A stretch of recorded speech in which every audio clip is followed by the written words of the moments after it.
These days, Bethlehem residents are able to enjoy a fine public park system.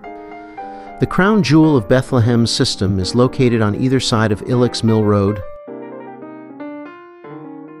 Today, this peaceful acreage offers folks swimming, skating, ball fields, tennis, and 27 holes of golf.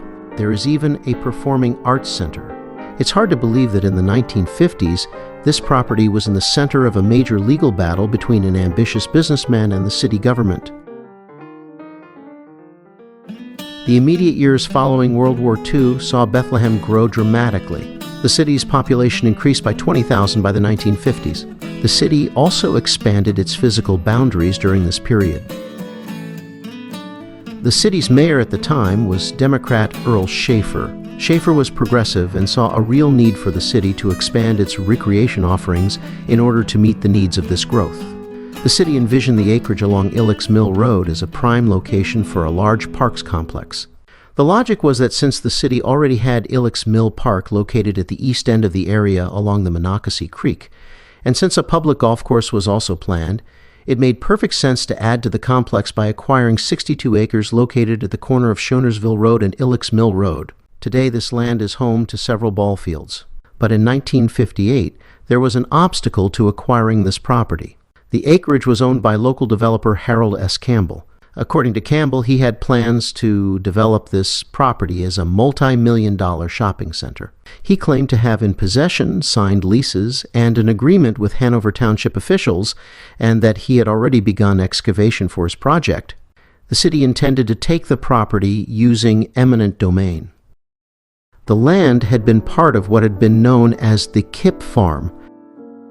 Harvey Kipp was also known as a local butcher who famously had a retail shop along West Broad Street for many years. Several families were affected by this proposed project, including one who had just built a brand new home and another who had resided in a home that had been in her family more than 100 years. According to Northampton County Court, as part of the decision to acquire through eminent domain, the city and the property owners needed to come to agreeable terms on the asking price. Otherwise, an appraiser would determine values. Just prior to this, the city had acquired more than 200 acres north of Illick's Mill Road in order to build its municipal golf facility. This land was acquired from Hanover Township. The mayor claimed that the impasse with Campbell came about after months of unsuccessful negotiation with him. According to Campbell, he intended to negotiate in good faith, but talks broke down due to a disagreement about other agreements imposed by the city. Campbell claimed that a price had been agreed to, but that he wanted a proviso, that the city rezone his 21-acre property at Schonersville and Catasauqua Roads, which would eventually be developed as the Westgate Shopping Center. Eventually, this contentious disagreement was worked out. The city acquired all of the land it desired and created its municipal park. Harold Campbell sold his property and received his request to have his other property rezoned, which allowed him to construct the Westgate Mall.